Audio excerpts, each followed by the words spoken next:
Hey guys, and welcome back to the Fans Perspective. And in today's video, I want to discuss Mason Mount's transfer to Manchester United, why it is not only a great deal for both clubs, but also it's an amazing move for the player's career. Now, I'm going to be using a mixture of stats and my own educated opinion to show you guys what not only his best position would be in the Manchester United team, where he can play, and why he will or will not thrive. Now, yes, I do have some slight Chelsea allegiances on this channel, but I want to keep it unfiltered and unbiased so I can make the best possible video for you guys. On the lines to that, if you do like this sort of content, please can you smash that like button, subscribe to the channel, and hit that notification bell so you know when the video goes live. And yeah, without further ado, let's get into it. The way I describe Mason Mount is he's a Marmite player. You either love him or you hate him. And this is definitely a transfer that's caused a lot of controversial and contradicting opinions. The main question popping up is why or how has Chelsea sold a player for £60 million as seen by Fabrizio Romano, who has 1 year left on this deal. But these are the cold hard facts.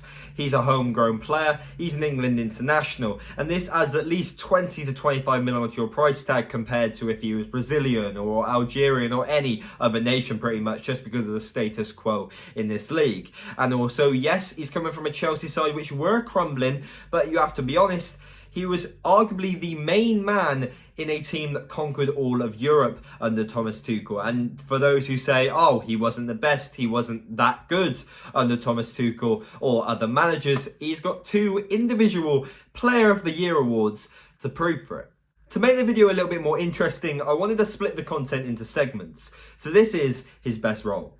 I'm going to go more over his versatility and multifunctionality later on in the video, but for me personally, in this Manchester United side, Mason Mount's perfect position is the false 8. Yes, you can say a box-box midfielder or just a regular 8. I need a player that can help in defence, join in attack, but mostly just be the middleman between the other 2 midfielders.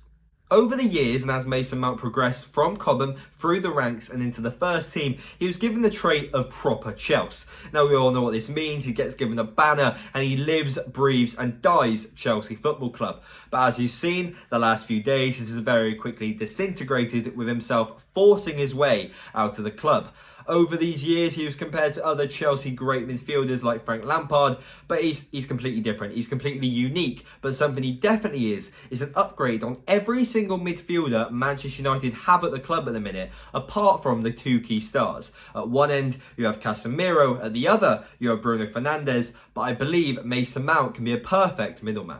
He may be slightly inconsistent in the stats department, but he's the work rate, he's the pressing, which will go perfectly alongside the luxury midfielders, and the likes of Bruno, who they already have, or Kevin De Bruyne, probably the best in the world. But the idea of him having mediocre stats and being a terrible midfielder is a bit of a hoax, to be honest. I think it's a bit of a fever dream. And this is why. These are his stats. He's got 70 goal contributions in 195 games for Chelsea, which is certainly nothing to be looked down upon, especially considering apart from the loan at Derby, this is essentially where he started his career. He started with his first season on the front getting 14 goal contributions, which for a Cobham graduate is definitely something that's quite impressive. He then improved upon that to 18 and then smashed it out of the park to get 29 goal contributions. As well as this, for any football fanatics or stats nerds like myself, if you look at his attacking and passing metrics, he's got some of the highest percentiles when you compare it to other world-class midfielders in his position. But I wouldn't want to make this video and lie to you guys. There definitely is a risk with Mason Mount, as you've seen this season. He lost his confidence on a domestic and international level. He lost his place in the squad. He was getting put in different positions. And well, this is obviously shown very much in statistics, getting 9 goal contributions in 35 games for the club. But if you're asking me, I think this is a very strong anomaly. Yes, the grass is not always greener on the other side, but I think in Manchester for Mason Mount, it definitely will be. Because at Chelsea, you have to deal with all of these incomings. You've got players coming in on multi-million euro deals, and with this money, they're going to be expected game time, which means you get pushed aside, put into a weaker position, and obviously you don't play as well. It's clear as day seen with the stats and Chelsea's performance this season. They brought in too many players, they didn't gel, and it showed it on and off the pitch. But with Manchester United, even if they had the money, they wouldn't be able to do it because they can't seem to be getting deals done. You've got players like Adrian Rabiot rejecting the club and deciding to stay in Italy, where, let's face it, the money's a lot worse. And with Mason Mount, they've been the only people coming in for him. He said he wants to join the club and it's still taking them weeks. One of the reasons why I believe Mason Mount isn't seen as a world-class player in one position is because he does something that not a lot of players can do. He's multifunctional. He can play in a variety of roles. As you've seen in this image, across his career, he's played out wide, he's played high, he's played quite far deep in the midfield, or usually is the 8 or the 10 in the Chelsea formation. But what he does is, if he may not be the best player in the position in the team, he accommodates a different role so it suits the strengths of his teammates, which you might not think is an amazing thing to do. But when it comes to the world-class teams, there's always those 1 or 2 players which get moved around just because it makes their teammates better. To give a good example of how competent he is in different positions, this is a few examples of what Ten Hag can do. So if they're winning a game and they want to slow the pace down, they could very easily take off one of the wingers and make it a slightly more defensive team, not too much, just by putting Mason Mount as the winger so he holds the ball, he runs with it rather than taking too many attacking opportunities. And then in Mason Mount's position, bring on another midfielder, the likes of Eriksen if he stays, the likes of Scott McTominay, just so you have a slightly more conservative team. Or you could do it the other way, where Mason Mount actually plays a deeper role if Manchester United are behind at half-time, and they could bring on an extra attacker in the more attacking 8 role instead of the likes of Casemiro. Mason Mount could play the deeper midfield role. I want to finish off this video by saying how the actual Manchester United system will work with him in the team. So as you've seen, Ten Hag's really been trying to push his fluid passing 4-3-3 system in Manchester United. You've got the warrior in defensive midfielder in Casemiro. He doesn't let anything pass him, he puts in tackles. He collects a lot of cards, which frustrates a lot of Man United fans, but he does the job. Just slightly ahead of him, you've got Bruno Fernandes, the adventurer, the man that likes to threads the ball through to the attacking lines. And he likes to play the ambitious passes.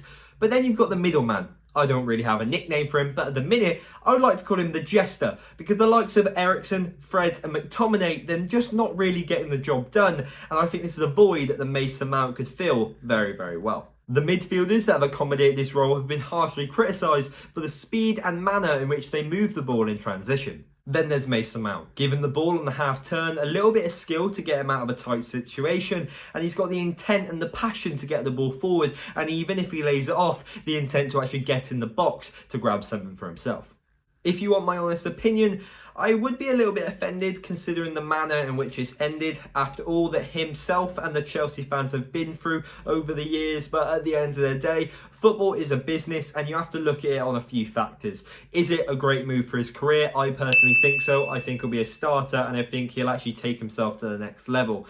Is it a good move financially for both clubs? Well, you're getting an England international, which is still quite young, for 60 million in this market. Good deal. For Chelsea, £60 million for a player with 1 year left on his contract and wanting to leave the club. It's a good deal. But Manchester United just have to hope that they don't get to Wembley with him, because he's been to Wembley 6 times and he has won 0 times. So yeah, there's a little fun fact for you guys. If you do enjoy this sort of content, I enjoyed making it. I'll try and make as much content like this in future, as well as obviously match vlogs. There's so many coming at the start of the season. I'm going to try and make some more chat videos. And I'm still keeping the streak of 2 shorts a day. It's been a few months now, I believe. But yeah, if you do like this sort of content, please smash that like button, subscribe to the channel and hit that notification bell so you know when a video goes live. Join the family. We're trying to hit 5,000 subscribers before I go back to uni, which is around mid-September time. I think we can do it. I think you guys think we can do it as well. So yeah, drop a comment down below. Do you guys think it's a good move? Do you think I'm chatting absolute rubbish? Leave your opinions. I'll try and reply to absolutely every single one of them. And yeah, without further ado, guys, I'll see you guys in the next one. See ya.